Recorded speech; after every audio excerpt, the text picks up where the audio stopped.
Keep on talking and make sure it's not clipping. Oh, yeah.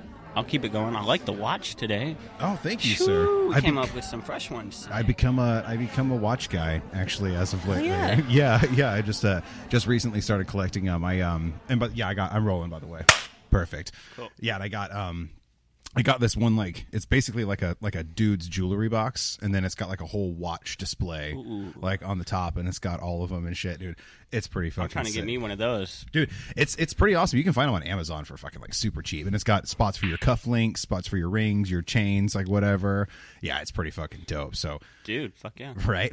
Welcome everybody back to the Hippie Speedball podcast. Yeah, that's right. I'm somewhere else because today the show is actually being hosted inside the now soon to be famous Kaleafa Social Club. Kaleafa is a dispensary that I go to. They are near and dear to my heart. They've been big supporters of the show. I buy tons and tons of weed from them. I'm basically like Norm from Cheers when I walk in. Like I walk in and everyone's like, "Hey, Joe!" And they play the podcast in the freaking lobby. And Kaleafa, much love. Thank you so much for hosting. And today on the show, I actually got Jacobi King, who was actually the first guest ever on the Hippie Speedball podcast. Wow. This guy's been down with the fucking show since its like fucking Genesis stages. So everybody, welcome Jacobi King. Thanks for fucking hosting us here, buddy. Hey, I gotta give a thank you to Kaleafa too for putting me in an awesome position to work at such an awesome job and to create such a unique experience, as well as getting to do this and get to have all this fun that we get to have, and ultimately open the doors for people to come and have even more fun, dude. So, and what you guys have here is fucking cool, man. I mean, it's beautiful. You got the freaking pool tables, you got ping pong, you got arcade machines, you got food, you got drinks. So tell me what it's like to like run this like on like on a daily, bud. How does that feel to be running like one of the? Isn't this the only place like this in the country? So as far as it goes, I know they might have a few sporadically. Of course, there's been other famous ones here, like the Northwest Cannabis Club, as well as the Cannabis Cafe, that help like pioneer the way for some of these to exist. But Kaleafa, we're here, we're here to create a unique experience, and ultimately, like a place like this, it's a social club. We've come a long way, like I was saying in my show the other day, from park benches and dugouts, and driving around and finding safe spots to smoke. Now we can, we're trying to pioneer a way for people to have a safe, and fun spot to smoke. Right. So cool, man. Like, and the fact that you call it a social club is super like, it's like G status, It's like, because like, where did all the fucking guys like to hang out? It was at the social club, It's like, I love that whole aesthetic of it. And that, like you said, that's a really good thing that you said that, because a lot of people don't realize how hard it used to be to go find a spot. It's like you used to get your weed and have to go and like pretend like you're a fucking criminal, going behind just to fucking smoke a joint or whatever. And now we can, go buy our weed and then go literally right next door, shoot some fucking pool with a fucking blunt in our mouth and sit there going like that.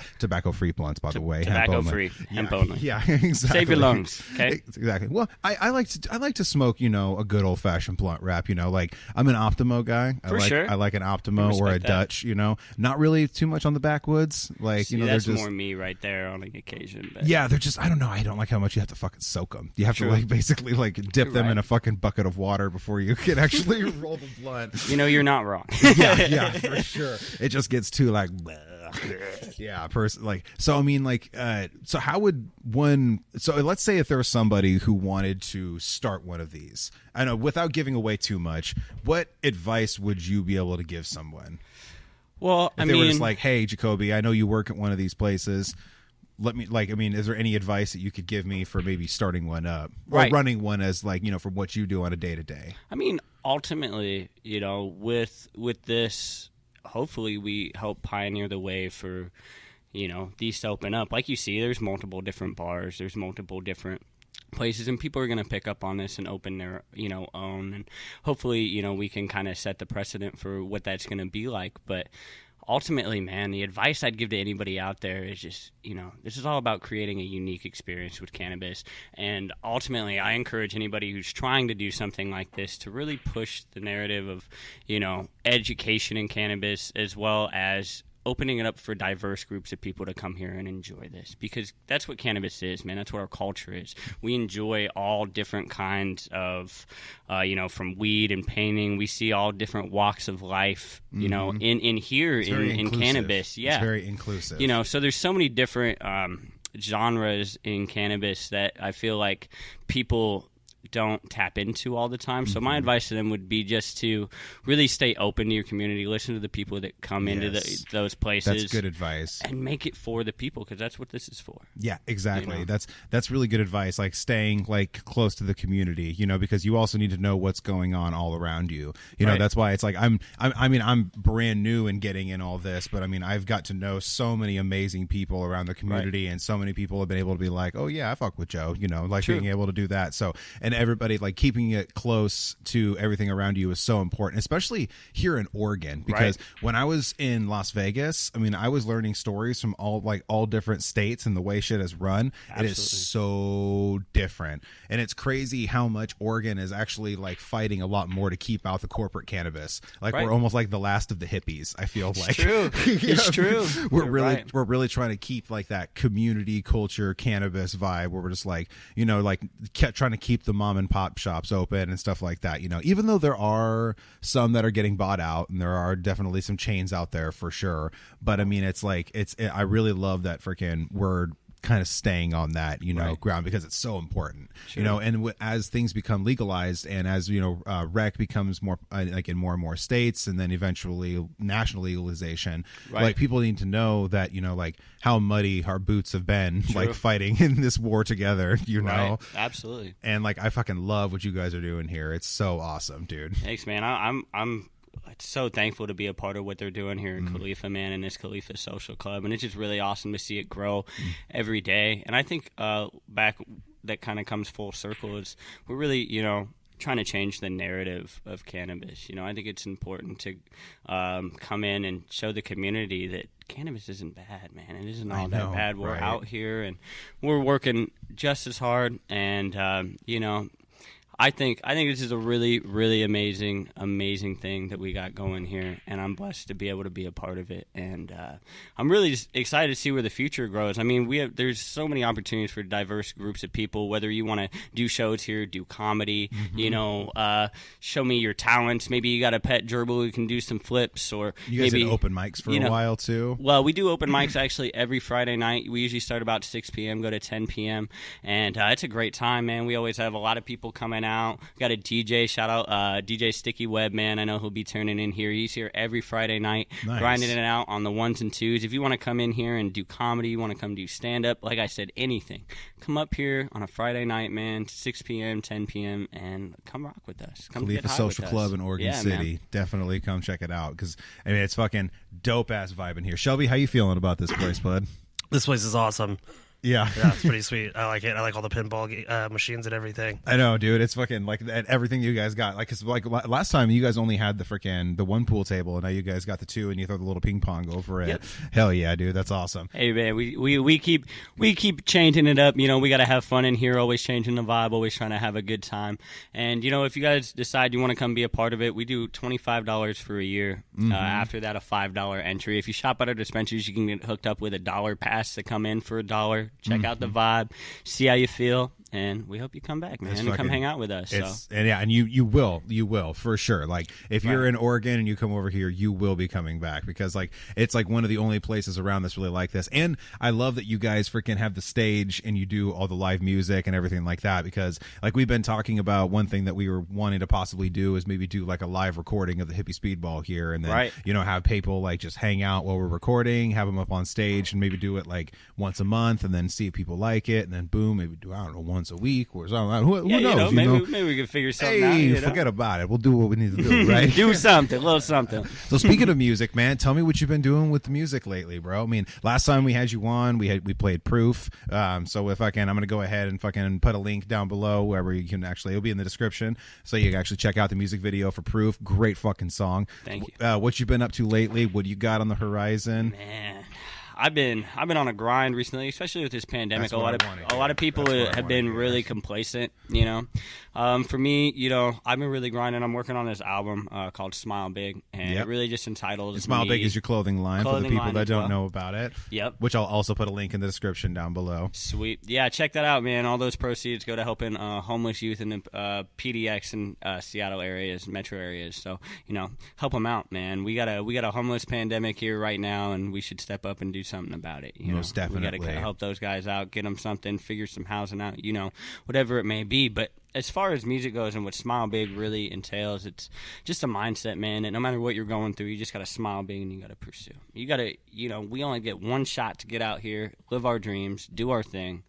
And the only thing is stopping us is ourselves. Man, if you smile big, you push through, that you can do anything. And so this album's kind of going into detail of, you know, like what inspired me to get where I am now, what kept me afloat, what even in those dark times, you know, it kind of shows a story, and I'm trying to just bring a message out there of like, no matter what you're going through, no matter how bad it goes, just keep going. Keep going. Yeah, you know? hell yeah, dude. Hell yeah. Well, I mean, fucking persistence is key, you know, and fucking, and you have to just like, yeah, just keep on going, you know, even when you want to quit. There were so many times where I wanted to fucking quit doing this podcast, and I was just like, fuck it, you know. It's like, and then, but luckily it's fucking just grinding through, and like now it's fucking, you know, crazy. It's crazy. There's dark days in any dream, you know. Yeah. But there's sun shining every day if you're willing to look for it. You For know? sure. And you just, you know, we always focus so much on the bad that, man, we got to sometimes just look at the good. And like, I catch myself doing it, so I'm not perfect. You know, I'm out here preaching what I'm going through right now. You know, and to be honest, man, you just got to keep that mindset of positivity, pursuing happiness, because, you know, as Russell Wilson says, one of my favorite quotes of all time ever is, "Dreams don't come true; they're made true." Ooh, I like that a lot, actually.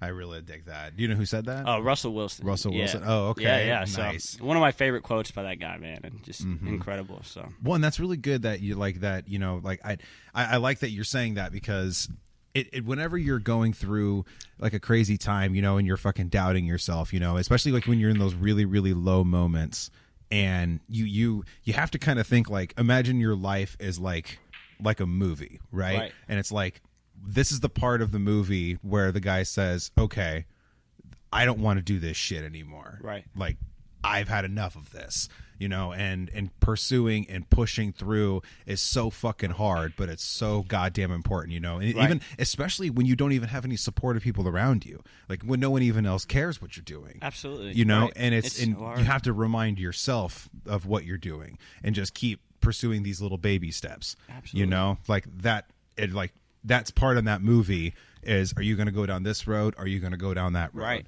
You know, and it's fucking really tough. It's tough. And I have to do that shit every single day. I deal with super bad anxiety, super bad depression. Like, and I'm one of those types of people that, like, I just recently started really giving myself more credit. Like, I had to have people bust my balls all the time. They were like, yo, dude, you need to give yourself more credit about things, including these two.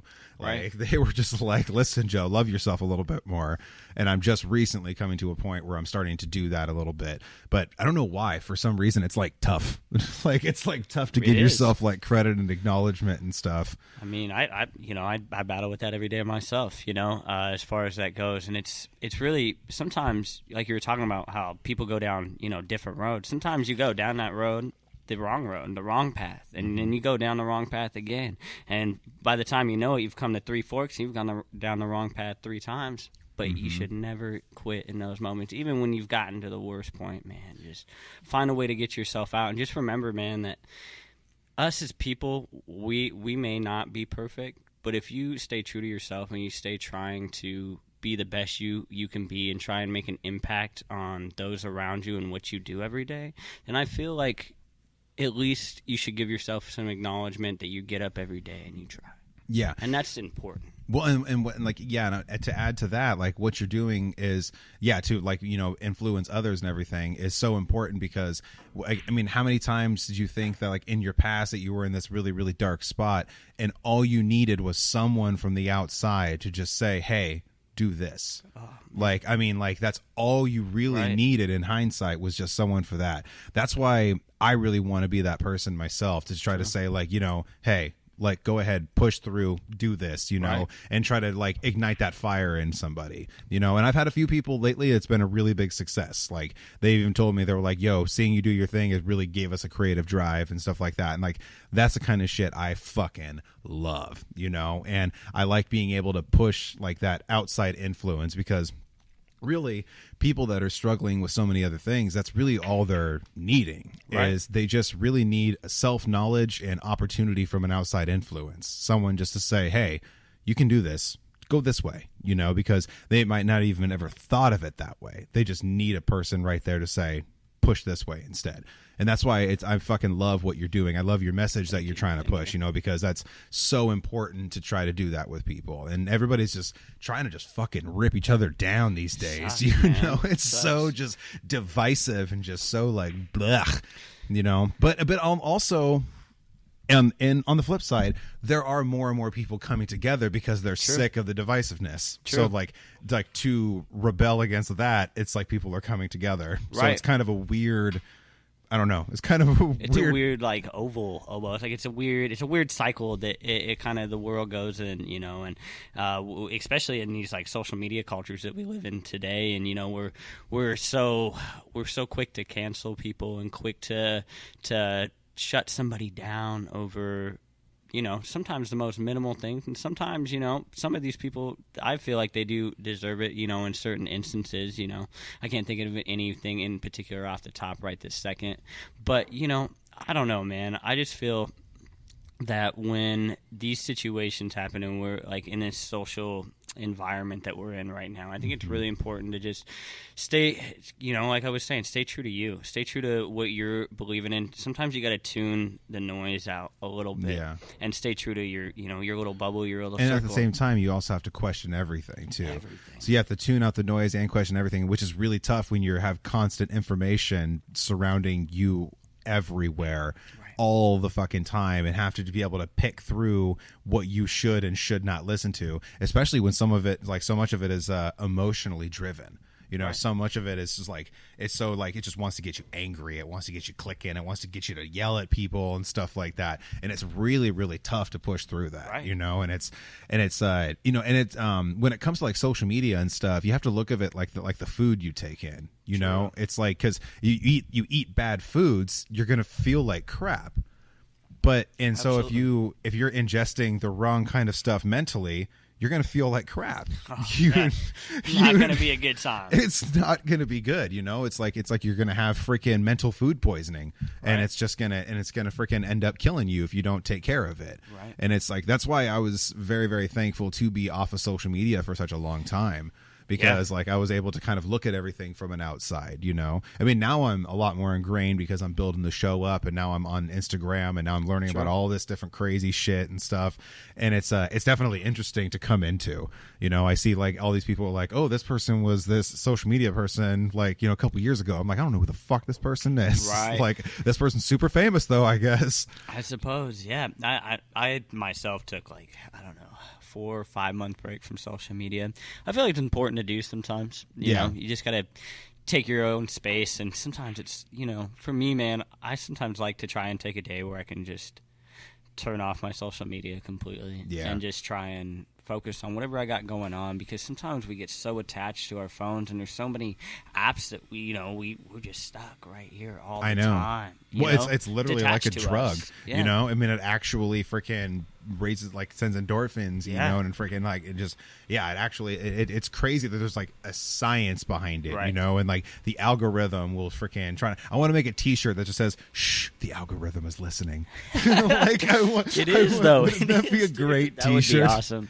Trademark Hippie Speedball podcast. Oh man, yeah, that'd be really something, man. But I think that fucking shirt would sell like a motherfucker. quick, give me 2 right now. You know, I'll take one. Right? Yeah, dude. By the Screen way, I just printers, gotta say, I step love in. the pink, bro. Ah, thank you. I fucking- The flamingo pink, as I like to call it, man. One of my favorite colors. Hey, Flamingo, that's where I was staying in Las Vegas. Shout out Hey. Flamingo, Las Vegas. Thanks for putting me up on the 28th floor. Great fucking room. yeah, dude, I saw some of the pictures, man. It's so a dream. much fun. I haven't So been much to fun. Vegas yet, but definitely on the horizon. Dude, it's honestly a lot easier than people think. You know, it's like I'm actually not like I don't have a lot of money. You know, like Right. and it's like but I've been able to pull it off well, because for anybody that wants to travel to Vegas on a budget, I'm going to give you some insider tips right now. Okay. So book your hotel on Booking.com. Yeah, take some digital notes. Whoop. So book your hotel on Booking.com, because you only have to pay for the first night. What? So, and then you pay the rest when you get there. Okay. So let's say you're like, okay, we want to book the hotel. We don't have all of the money right now, but we will have the money by the time we get down there. So put a deposit down. So it's like you're putting the deposit down on the hotel room, so you got that. Okay. And then personally, like a lot of people complain about this airline. I don't really have any problems with it, but I fly Spirit, and everyone's like, "Oh, fuck Spirit, fuck Spirit." But like, dude, I'm like just under 6'2", so I'm never gonna be comfortable on a plane. Doesn't matter. Just Doesn't throw matter. me in it. I Let's can get there. be in Delta. I can be in Southwest. I float man. Alaska. I am never comfortable on an airplane. But the cool thing is, it's like if you do Spirit, you can do like just like a bare bones ticket, Right. And then you could either add your bags now or you can add them later. Just don't do it at the airport, because it'd be way too 'cause it's- expensive. yeah, it's so but if pricey. you can do it like before you check in, like you can add bags later, and then Okay. also for flight and hotel, go to those two, and then you can add however much luggage you need. But then for stuff to do, go on Groupon. Groupon. Okay. Yes, so go on Groupon, because they have these things called a City Go Pass. And what the City Go Pass is it has like a giant list of all this different stuff that you that's can cool. pick from. And then you can buy a pass that you can choose 3, you can choose 4, 5. And then they have one where it's like you can do as many as you can in 2 days, as many you can in 3 days. And it has like this big old list of stuff you can pick. Yeah, and some of them are like really, really fucking dope. Like one of them was to get into the mob museum. They have a whole mafia museum in Las Vegas. That Dude, would be cool. And I'm a huge gangster geek. Oh, I know. I'm a Oh, yeah. huge gangster geek. And I even had to freaking tell my fiance whenever we went in there, and I told her, like, I was like, I'm not going to pay much attention to you when we're in here, just giving you a heads up. Just giving you a yeah. Like, Sorry, I'm focused. I told her, I was like, this is my shit. Like, and I'm going to be a geek about every fucking thing in there. Right. Like they had Joe Bonanno's suit. They had Mickey Cohen's suit. They had the bricks from the St. Valentine's Day Massacre. What? Yeah, dude. Damn, They had dude. a revolver that belonged to Al Capone that they, like, what's crazy is they found it at in a raid. It was like in like 2009. Raid? Oh shit. Like, okay. it was like, but it was Al Capone's revolver that somebody had been holding on to. They didn't find it until like 2009. Right. Yeah. So somebody was just like hoarding that. And Like, then could you they found imagine it. Could you owning imagine Al Al Capone's? Capone's? Dude, Al Capone's revolver. I wonder how they figured that out. Like in 2009, there's got to be, of course, a ton of paperwork or all There had to have kinds been of- some sort dude, of there had to have been some sort of DNA trail or some sort something. of story behind it. That's or crazy. I That's know, so cool. It was so fun though, and they have a speakeasy there. Oh, Yeah, of course. yeah. And they have like they Have serve to. they serve liquor, and they have after you go through the whole museum, at the very end they have a gift shop. And if you look on the show, you can see them actually in the background. I have 2 bobbleheads that I got at the Mob Museum Ooh, of Lucky okay. Luciano and Meyer Lansky. Nice. And so, like, I have 2 of the bobbleheads there, and they also sell an Al Capone one and a Bugsy Siegel one. Ooh, I would get the Al Capone. Probably Bugsy Siegel would be pretty cool. The Lucky Luciano was the first one I wanted. Oh, for yeah, sure. I had to get lucky. And but then they also sell a Sopranos cookbook at the Mob Museum. Yeah, and I love the fucking Sopranos, and I love all the food that's in there. That show always makes me super fucking hungry. I have a weird relationship with The Sopranos. It's one of those shows that I have watched all of it, but like, have you ever like got really high? You're sitting there smoking weed, and you turn on a show, you turn on the sound, you turn on everything, and you sit there and you stare at the screen, but you don't actually watch it. Yep. Almost. But you're watching it, but you you're watching retain it. nothing. Nothing. Yeah. Absolutely not a thing. 100%. That's the relationship I have with The Sopranos. At least towards the end of it. I've watched the first couple of seasons a few times. Yeah, hell yeah. But You have any movies that are like that, to where you like watch them and you remember nothing? Yeah, quite a few. I can't like recall them off the top of my Exactly, head. I And couldn't a lot of either. TV, a lot of TV shows too.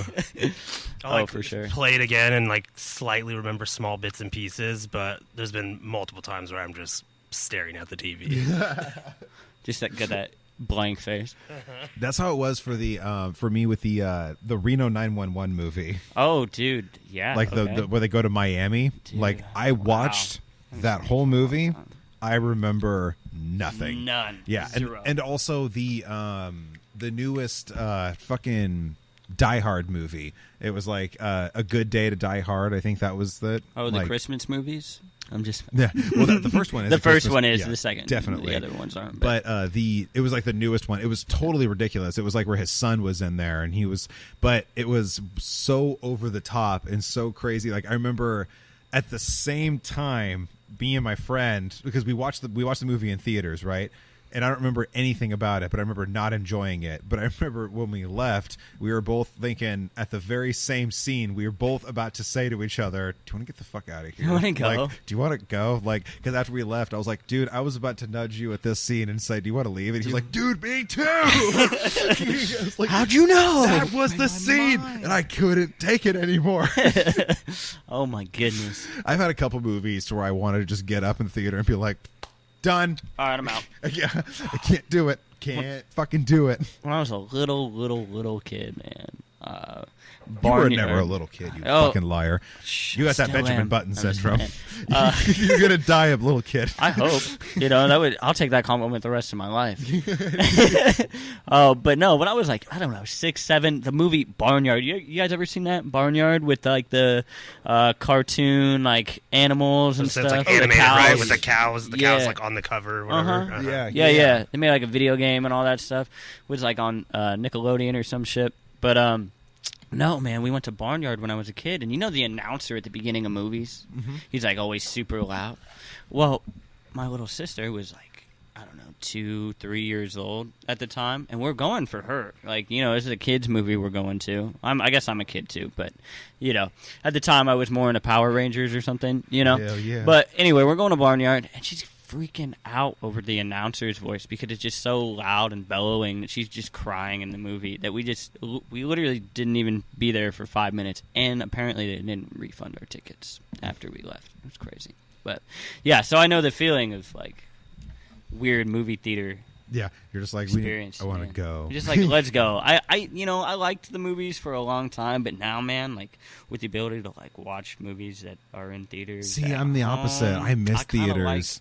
I miss the movie theaters. Like you walk in, you smell the popcorn. Like you have the carpet. You have like that deafening, like dense sound when you're walking towards the movie. Yeah, there's just nothing that beats it. It's awesome, dude. Yeah. It's so whenever like I have like a really nice house, I want like a home theater that feels like a movie theater. Like Fair. I want to have a separate room that's like a concession stand. I want to have a hallway that takes you to the theater, like it's all carpeted and shit. I'm gonna have a number outside. I'm gonna have a little ticker that's gonna have whatever. Yes. a little move, whatever That's the movie it dream. is that you're. How fuck yeah, right? That's the dream. I mean, ultimately, like the reason I would say I like movies at home versus at the theater is because I don't have to deal with crazy people, at the movies when I'm Fair. at home, and I can Fair. have who I want over. For sure. I can make real food. I can have drinks. I mean, there's some movie theaters, you can have like real food and like drinks, and there's some comfy chairs, but like there's nothing like your chair at home with some good food, a good drink, some good weed, and some really good company. That's a good You know what I'm point. saying? Yeah, that is a That's good point. that's just See, and mine. that's where the home theater comes in. Exactly. And then you can have both. And then you got both. There you go. And then you got to get the deals to, just keep getting the movies before they maybe come out. Hell yeah, That's the exactly. way. Fuck yeah, dude. When I was a kid, when I was like in middle school, I'm gonna hit this bong real quick. Taking no rip. Got that Guru glass. That shit's so cool. I love Guru, man. I also wanted to give a shout out to Jordan to being one of the nicest human beings I know. I'm He's good, thank you, the sir. manager over here. So make sure, another shout out to. Hit this? Ooh. Pass it that way. Yeah. I was like, I'm good on that, actually. If I smoke any more There's weed, Betsy. I will Yeah. fall asleep where I stand. But no, shout out to Jordan for sure, man. Just come see me and him over here. He's the manager, and he's one of the coolest, nicest guys you'll ever meet. And just shout out to him for being a fucking Cool dude. Also, Shout out. Shout out. Also, while we're giving shout out to fucking Brandon from Park and Spark, just to show us some love. Because Oh yeah, dude. I fucking love Brandon so much. First, We first actually talked podcast about in you. here. We talked about you on the episode with him. Actually, Hell yeah. yeah, he's fucking awesome. I love that dude. Dude, it's a really crazy story how me and that guy met too, because so I was out. I went to Tachos, right? And I love tachos. I was there with my girlfriend and her fam and stuff. And I was having a drink and chilling, and I heard like somebody rapping or something outside, and he was out there with some people, and they were like listening to something. And at the time, I had like just written proof. Like I'm talking, it's not even out yet. I hadn't recorded it. Like I just wrote it maybe the week before, and I was like, "Yo, can I spit you some shit? Can I rap to you?" He's probably like, And he was a little standoffish at first, but then he was like really a tree. He's like, "Why is this kid gonna come up to me and like want to rap right now? He's got to have something. Let's hear it." So, I give it to him and show him, and he's like, "Damn, that was really tight." And we're chit chatting. Yeah, that's how I met Brandon. That's so He's cool. Such a cool dude. That's so cool, dude. I would love to be on Park and Spark. That seems like that would be such a fun show to be on. So super cool, dude. Super cool. And he's had some awesome people on Fuck there. yeah, man. dude. Hell yeah. And he's actually like, I mean, I got to show a lot of love to Brandon because he's actually, pointed some people my way to have on my show too. Like he fucking hooked it up with Scooter Rogers. Scooter Rogers is dope. Dude, I love Scooter Rogers. That was like one of our favorite episodes. I can second that. Scooter Rogers is awesome. Yeah, Scooter Rogers. he was really fucking cool. Like that was a blast having him over. Yeah, I can't wait to freaking have Brandon back on the show. Like that's gonna be a blast, man. Oh, absolutely. Yeah. So speaking of show, man, you've been following, you've been around Hippie Speedball since the absolute baby stages, man. So I'm really curious from like, an outsider's perspective, like what do you think of the show's like growth so far and how you've seen it evolve and how the setup looks now compared to how it started? And Well, one fact is the fact that you're this mobile. That's crazy. I mean, from starting in, we're in the kitchen, chilling at the kitchen table, to being able to be at the social club. Now you've created your own space over at your place, and I think to see this place grow and the guests you've had, it's just exponential. Like I was telling you, like kind of before we were starting, like this is kind of like a wildfire. It's kind of going everywhere, and I'm blessed to be a part of it. I'm blessed to be one of the first, and just truly honored to be on your show and be on your guys' podcast. And I really thank you guys for coming out here and having me and to see the potential that you guys have. I mean, the name's clever, the concept is great. We get to smoke weed, have a great conversation, and there's some real people talking about some real important stuff on here. And, it's a mix of fun, education, just a little bit of everything. Yeah. And I love that, man. And thank you. And it's only gotten better as we go, and I'm blessed to be a part of it and honored to be here, and hopefully in future ones, too. Got to keep going. Dude, hell yeah, you dude. already know. Yeah, hell yeah, dude. Oh, that makes me so happy to hear, bro. Yes, sir. Thank you so much. So for anybody that is actually ever curious, what is the Hippie Speedball podcast? So a Hippie Speedball is coffee and cannabis. And so, have you ever been hanging out with a really cool person and you're smoking a bowl, drinking a cup of coffee, and then you end up learning something that you didn't even realize you wanted to know? Every day. That is the Hippie Speedball podcast. Indeed. 100%. If you want to know what the podcast is about, that's it. There it is. There it is, right there. That's it. So I've had so many people like, what's your podcast about? That's it right there. And that's kind of what I really wanted to create whenever like I started this. It was like I wanted to basically, well, first off, it was really like, to make it a podcast about nothing, Right. But then it slowly just kind of ended up evolving to just like a cannabis culture podcast, because everybody just wants to, smoke and, like have a drink, right. or smoke Whatever. and like, talk or have a drink with people, Yeah. By the way, you got something on your hat, by the way. You have like a little, sorry. Did I there get was it? like, yeah, you get it. Yeah. There was like a little, it was like a fruit fly. Yeah. Came off. There was a little fruit fly that just Little jumped fruit on fly. your hat, wanted to sit there and join the conversation. He was Hey, just crawling across he saw the Nike. pink and was like, ooh. No, it's all good. But yeah, I mean, it's I'm really, really honored to see how much the show has grown, and to have these two on this journey with me has been fucking awesome, because the hustle in these two guys is amazing. You guys rock. by the way. Well, thank you. Thank you for bringing us along on this journey as well. Oh, dude, for sure. The great thing about working with these two is like we kind of collectively have this really dope dynamic of like mind, body, and soul. Right. Like, and I mean literally, and it's like mind, body, soul. Like, and I mean, it's for some reason it's this really, really awesome collective dynamic. And with the way it happened is how I met these guys is I actually had them on the show. Well, there you go. And like, it just blessings on blessings on blessings. It's just and hopefully it was from just here on out, the universe just locking random, connections and people in place and putting you in the right position at the right time and exactly the right moment. Because I had them on the show, and then Shelby's like, "Hey, man, have you ever considered having video? I would love to be able to take video." I'm like, "What a coincidence! That's exactly what I want to do, but I can't pay you." And he's like, "That's okay. I want to do this anyway." So then we started working together, and then next thing you know, we're fucking doing the thing all the time. And now it's 11:03, and I've been up since 5 in the morning, and I'm very, very tired. We had a late night too, buddy. A late night. Yeah, we had a good time, but a fun time. A great time. Exactly. You gotta fucking hustle like a businessman, party like a rock star. That's been the mentality lately. Yes. Party like Jordan Belfort. I mean, not that hard. I don't know about that hard, but that he did hard. Something right apparently. Right. Right. So I'm curious about something, and I didn't get a chance to get it the last time you were on the show. Anything. So tell me about the first time you ever got stoned, man. Oh, this is a good one. Okay. So way back in the day, I was pretty young, honestly, in cannabis. But as you guys know, I was kind of on my own for a while. So it was just kind of We've heard available, pretty young ages. Don't sweat it. So I was probably 7th, 8th grade, 6th grade, maybe 6th grade, I think. But I remember I was going to a birthday party that was at a friend's house. I won't name names specifically, but I had a friend. It was a chick's house, and we went out there, and there was a bunch of kids there, and her parents weren't there at all. We were just all partying there for her birthday. It was a good time, and we went down into the basement that they have, all of us, and they had like this much weed, like one nug of weed, and we didn't have anything to smoke out of. We didn't really get the whole idea yet.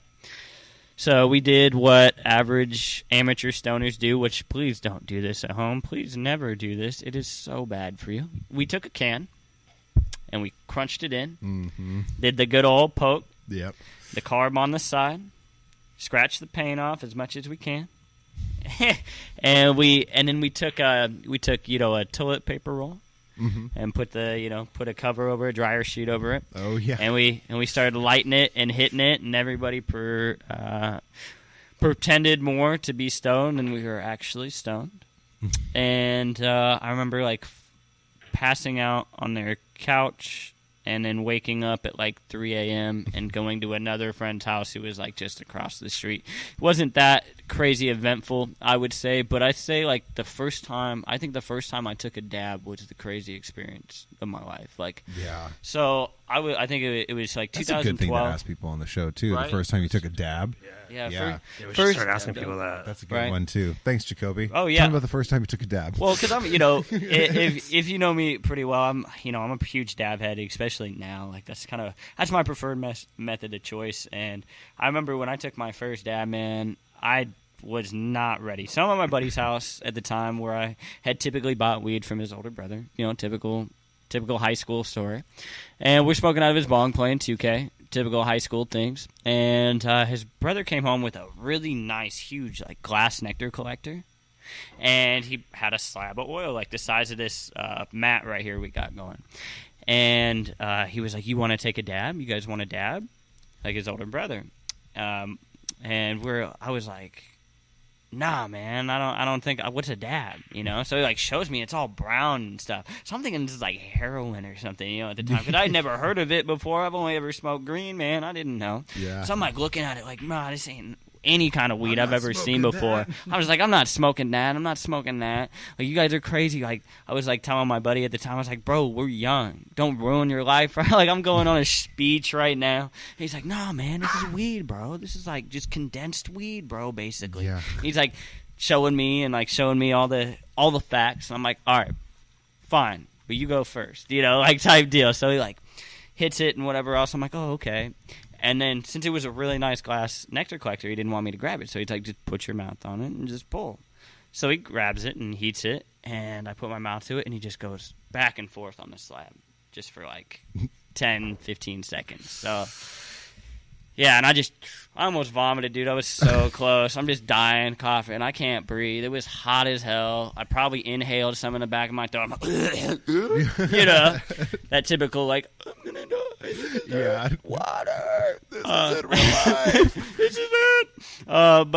No, so I'm like, oh my God, I'm so high. I was like that was like the one time I can say, it wasn't really visuals, but I was like seeing like stuff like kind of blurry. Definitely off. Yeah, it was definitely a little off, And so I popped a squat. They had like this netted chair, like the like Papa-Sant style chairs, but it was it had like the netting you could like sit in, and I was like, I got so comfortable in it that I just passed out probably for like 8 hours or so, and then woke up and he's like, here, you want to hit the bong and play 2K? And I was like, right back to where we started, let's go.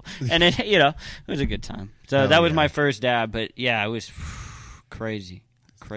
My first dab was with my friend Chris, and he had his medical card, and so he was going to the dispensaries when you were still allowed to smoke, and like in some of like the different rooms and stuff like that. And so he had started dabbing then, and then he had got himself like a dab rig, and he brought it home and everything like that, and got some oil, and he was like, hey bro, you want to try this out? This is like gonna be the new way of smoking. This is it. And then I was like, really, what is this? And he was like telling me that it's basically, in theory, like hash. Basically, he was like, it's basically concentrated weed, like hash kind of is, but it's like in this waxy form. And I was just like, oh cool, that sounds like fun, yeah, let's do it. And then he was like, and then he had just like a regular dab rig with water and everything, and then I took it. I remember that, like, and he gave me a decent sized one too. I can't remember exactly how big it was, but like I remember it felt like the first time, right? Like straight up, it's like, feels like the first time. Yeah, I feel that, man. I feel that. Yeah, and like that, I remember like, and I don't really take a lot of dabs, but like I don't really like. He actually just gave me a dab rig for the show. Oh hell and, yeah! I just gotta like bust it out, but I probably should. It's probably saved me a ton of money, but I also just love blunts. I love flower. Fair. Like I don't know. I love flower so much. I like bong hits and blunts a lot. Right? Yeah. I mean, me too. I mean, I do like my occasional blunt. Obviously, bong rips are nice when I'm doing flower, but I mostly stick to oil nowadays.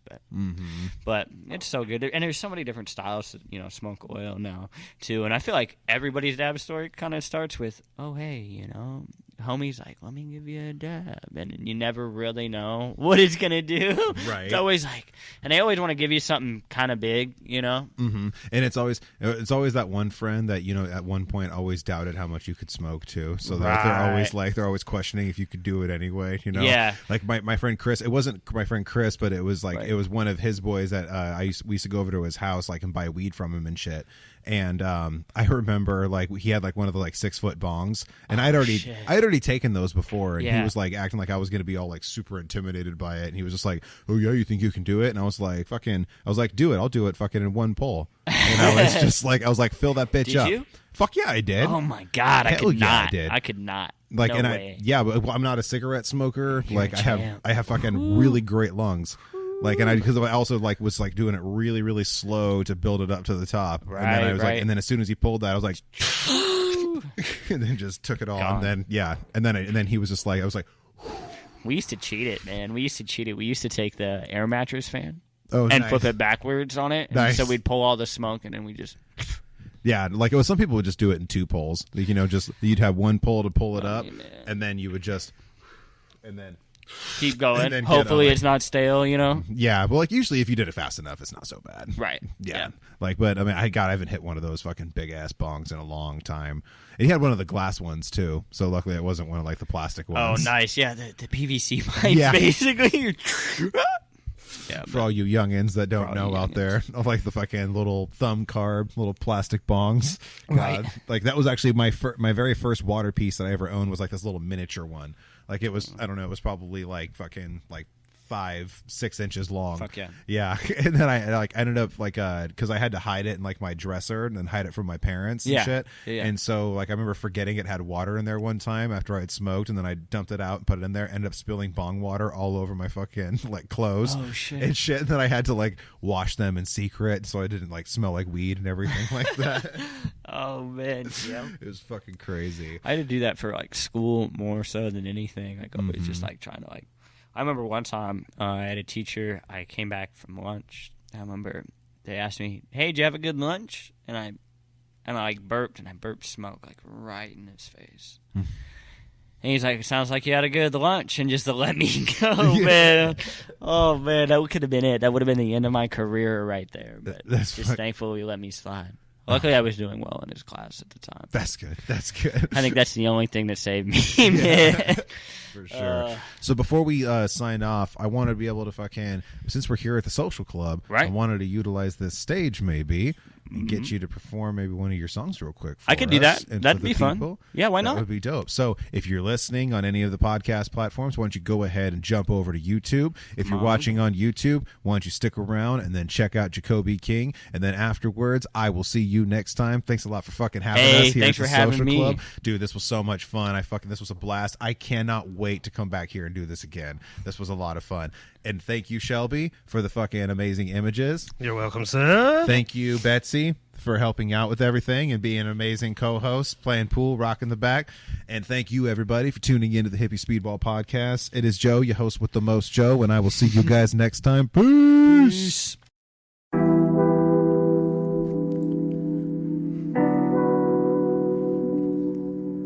Hey, man. Don't ever let anybody tell you can't live your dreams. Just go for them.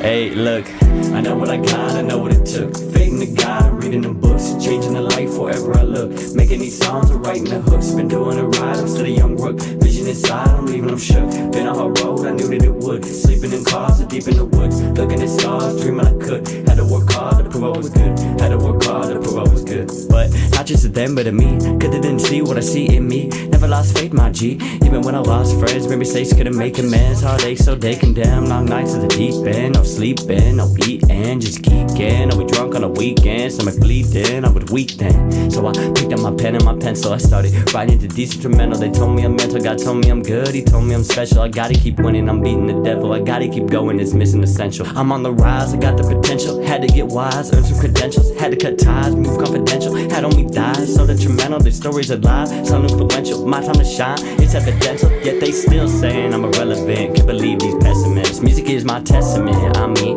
it's really pretty evident, I'm rapping in my element, rapping really excellent, developing these sentences, flowing with the elegance, reaping in the benefit, they calling me a specialist, saying that I'm heaven sent, but at the same time, act prejudice in my messages, they all feminist, just nemesis with no prevalence, not knowing how days I was low, not where to be, not where to go, nobody to call, not even a phone, I was losing myself and losing my hope, they thought I was nasty, thought I was gross, I mean I was sleeping on benches, reeking of all different stenches, didn't have money and life, it's expensive, people pretentious, really offensive, yelling, screaming, stealing, it was horrendous, I was defenseless, even police were beating me senses, started sleeping in tents or even in trenches, people offered me drugs to mess with my senses, I had to keep focused, pay no attention, had to keep winning, I was relentless, they knew that I wanted it, knew that I meant it, keeping my smile, it was infectious, they started believing, I changed the consensus, I never gave up, I knew I would destined, I cherish these time for teaching me lessons, so those with there, thanks for the blessing, this is the beginning, I'll keep on progressing in rapid succession, this is your dream, this is my obsession, I will not stop, there is no question, but I know what I got, I know what it took, fading the God, I'm reading the books, changing the life wherever I look,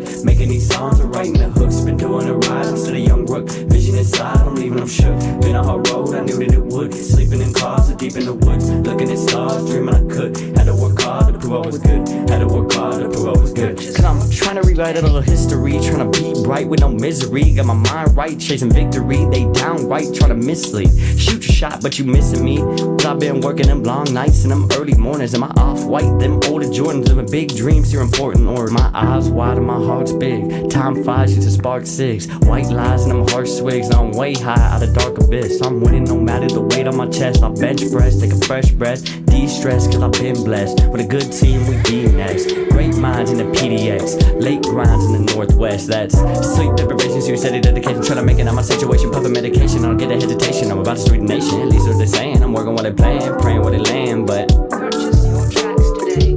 I know what I got, I know what it took, fading the God, I'm reading the books, changing the life wherever I look, making these songs, writing the hooks, been doing it right, I'm still a young rook, vision inside, I'm leaving them shook, been on her road, I knew that it would, sleeping in cars, deep in the woods, looking at stars, dreaming I could, had to work hard to prove I was good, had to work hard to prove I was good. I know what I got, I know what it took, fading the God, I'm reading them books, changing the life wherever I look, making these songs, I'm writing the hooks, been doing it right, I'm still a young rook, vision inside, I'm leaving them shook, been on her road, I knew that it would, sleeping in cars, deep in the woods, looking at stars, dreaming I could, had to work hard to prove I was good, had to work hard to prove I was good. Yeah, man, that's one of the realest things I've written in a while. Just a story, you know, to all you guys out there who think, you know, giving up is the answer. Giving up is never the answer. Just keep pushing, keep moving forward. You know, I came from the streets to where I'm at now, and I'm living my dreams, man. You can do it too. Just smile big, fam.